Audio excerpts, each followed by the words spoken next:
Hello guys, it's Komal here and I am going to discuss a question. My question is we are given a linked list and we have to delete a node and reference to the node is given to us.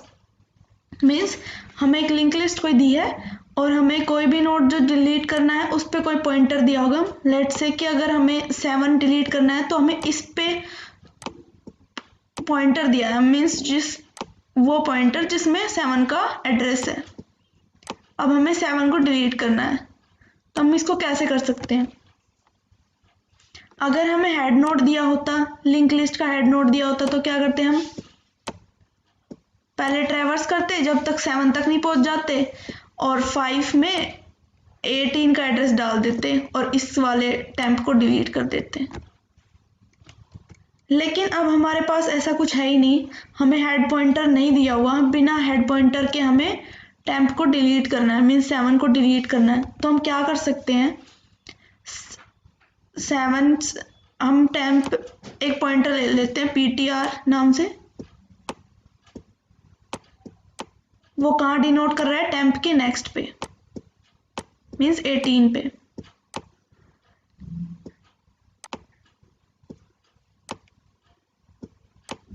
अब हम क्या करेंगे, हम इन दोनों का data या तो swap करा देंगे ptr और टेम्प का, या फिर ये वाला डेटा इसमें कॉपी करा देंगे. मीन्स ptr में ptr का डेटा क्या हो जाएगा, टेम्प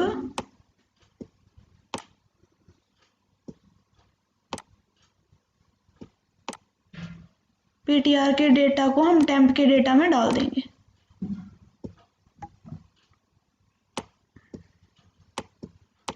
ये हमारा टेम्प का डेटा हो गया. इसमें हमने क्या डाल दिया, ptr का डेटा. अब हम क्या करेंगे, अब ये डेटा स्वैप हो गया तो हमारी लिंक लिस्ट क्या हो गई, अब हमारी लिंक लिस्ट हो गई 1 5 7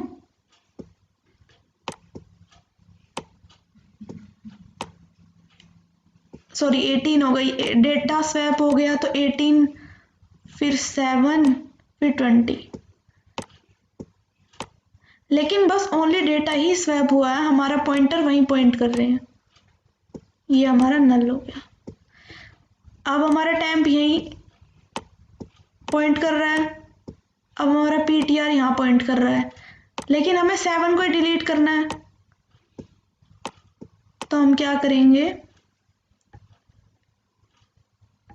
टेम्प के नेक्स्ट में ptr का नेक्स्ट डाल देंगे और ptr को डिलीट कर देंगे.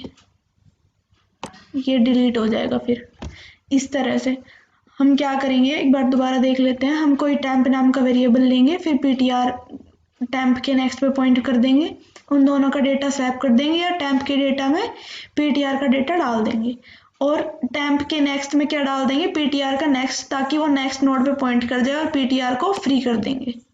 फ्री का यूज करके हम ptr को डिलीट कर देंगे, फ्री ऑफ ptr. ये हमारा डिलीट हो गया. लेकिन ये केस तभी पॉसिबल है जब जिस नोड को हमें डिलीट करना है उससे आगे नल नहीं है, मीन्स उसके आगे कोई नोड एग्जिस्ट करता है. अगर इसके आगे नल होगा तो हमें हेड नोड चाहिए ही उस नोड को डिलीट करने के लिए, हम ऐसे डिलीट नहीं कर सकते. तो इस केस का एक्सेप्शन है इस क्वेश्चन का. मीन्स अगर हमें टेम्प नोड ना दिया हो, मीन्स दिया हो और अगर हेड नोड ना दिया हो और हमें उस नोड को डिलीट करना हो तो उससे नेक्स्ट कोई नोड एग्जिस्ट करना ही चाहिए, उससे आगे नल नहीं होना चाहिए, वरना हम उसको डिलीट नहीं कर सकते. तो अब इसका कोड देख लेते हैं. ये हमने स्ट्रक्ट नोड बनाया. हमारे नोड में एक डेटा होगा और एक नेक्स्ट नाम का पॉइंटर होगा जिसमें हम नेक्स्ट नोड का एड्रेस स्टोर करेंगे. फिर आते हैं हम हमारे मेन फंक्शन पे.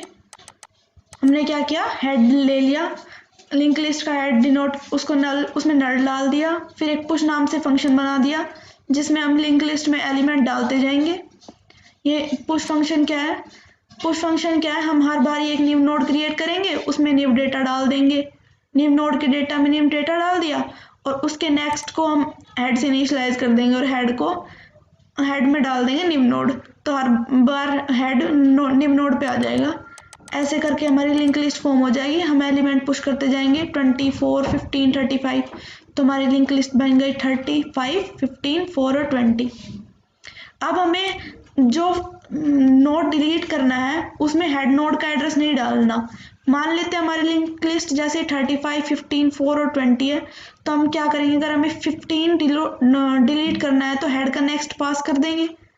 तो हमें डिलीट नाम का एक पॉइंटर ले लिया जिसमें हेड का नेक्स्ट हमने डाल दिया उसमें डिलीट में। फिर डिलीट नोड विदाउट हेड के नाम से एक फंक्शन बना दिया और उसमें डिलीट del के नाम से जो पॉइंटर बनाया था वो पास कर दिया। अब ये फंक्शन देखते क्या है। अगर हमने इसमें ये जो फंक्शन है, अगर ये जो आर्गुमेंट हमारा आया है अगर वो नल है तो हम एज इट इज रिटर्न कर देंगे, उसको डिलीट नहीं करना पड़ेगा। वरना क्या करेंगे, अगर उसके नेक्स्ट में नल है तो हम कोई भी लाइन प्रिंट करा देंगे कि अगर हमें हेड रिक्वायर्ड है, उससे अगर नेक्स्ट नोड पे नल है तो हम उसको डिलीट ही नहीं कर सकते। अगर डिलीट कर सकते हैं तो हमने एक टेम्प नाम का वेरिएबल ले लिया जिसमें हमने पोजीशन का नेक्स्ट स्टोर कर दिया और पोजीशन का डेटा उसका डेटा स्वैप करा दिया और फिर टेम्प को फ्री करवा दिया। इस तरह से हम बिना हेड का यूज करे किसी नोड को डिलीट कर सकते हैं। अब इस क्वेश्चन में टाइम कॉम्प्लेक्सिटी कितनी होगी, हमने सिर्फ एक नोड को डिलीट किया है ना, हमने कोई एक्स्ट्रा स्पेस यूज किया है। इस केस में टाइम कॉम्प्लेक्सिटी भी बिग O ऑफ n होगी और स्पेस कॉम्प्लेक्सिटी भी बिग O ऑफ n1 ही होगी। That's it.